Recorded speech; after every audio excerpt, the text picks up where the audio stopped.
My name is Yang Wang. I am an assistant professor of art history in the visual arts department in the College of Arts and Media at the University of Colorado, Denver in the USA. I was drawn to the theme of this year's program, which is urban culture and lifestyles in Southwest and South Asia. This theme aligns with my new project, which is based in Nepal, a country in South Asia. My research topic is looking at the intersection of urban development in Nepal and the arts and cultural industries.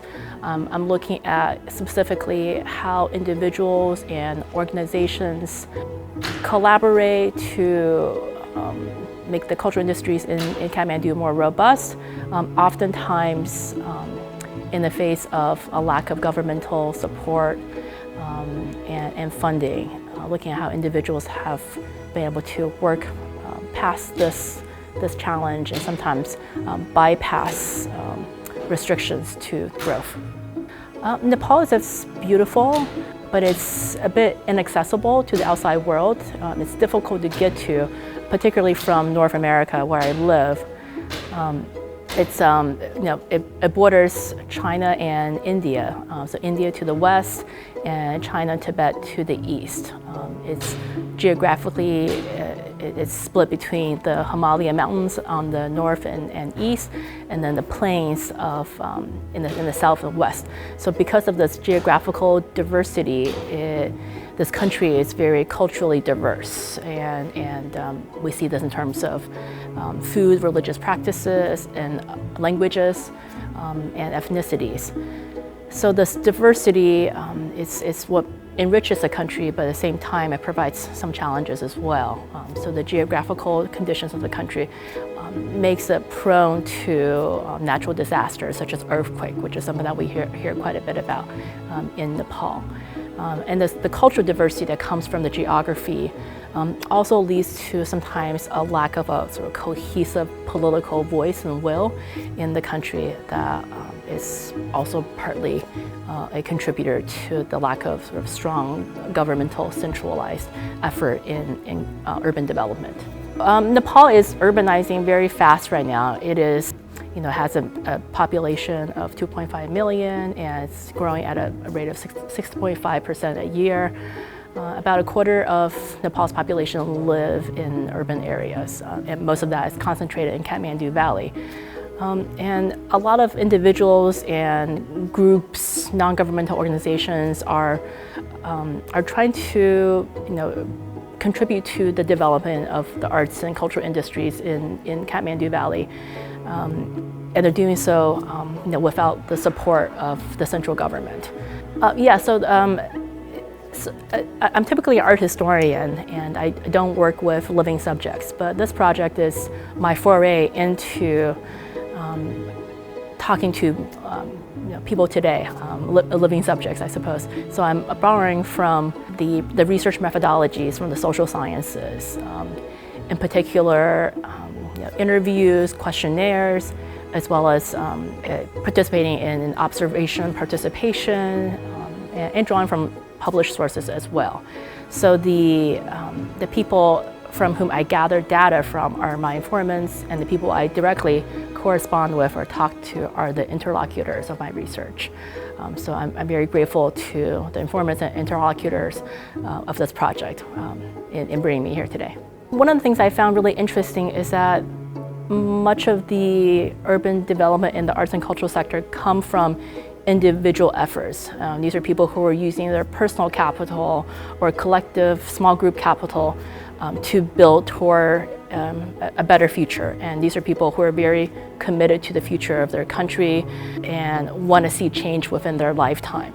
So there's a lot of dynamism and excitement about the future. And in my longer research project, in my talk tomorrow, I would talk about many examples of this. But even though there seems to be this collective forward-moving momentum in the development of the cultural sector, it's still growing very slowly. And Nepal still lacks large governmentally supported museums and other institutions that exhibit and support the arts. This is also happening on an individual basis. And of course, only some individuals have the privilege to be able to contribute to this. So it's the development and growth are still limited. What everyone shares with me is that they really desire to see greater political will from the central government to assist individuals in promoting what they're already doing. Yeah, precisely. So I think it's fascinating. I'm standing here in Korea talking about this. This is a country that, South Korean government, as far as I can tell, spends a lot of its resources toward the arts and culture to promote its cultural industries. This is not the same in Nepal. So the biggest challenge to the professionals that I interviewed and talked to as part of my project talk about this, that there just lacks centralized governmental support for what they're doing. And in order for them to propel their efforts onto the next level, they really need this kind of governmental intervention and support. I'm really interested in learning how individuals have used their creative energies toward building an urban culture that is uniquely Nepali, that they may borrow from methodologies and strategies from global international art spheres, but much of what they're doing is very much focused on the local conditions in Nepal, in Kathmandu Valley, promoting local artists who are working with international languages of the arts, but are still very much inheriting and continuing historical traditional practices as well. Another interesting part that I find within this research project are how much the Nepali diaspora, so the Nepali citizens who have left Nepal at some point in their lives to live abroad, but have decided to come back to Nepal to contribute back to Nepali society using the knowledge and skills and experience that they have gained abroad, give back to their country. So I think their contributions are very impactful in this very time, and but at the same time, these individuals still wish to see greater support for their efforts from a governmental level. I'm a co-lead on a study abroad program for my university, the University of Colorado, Denver.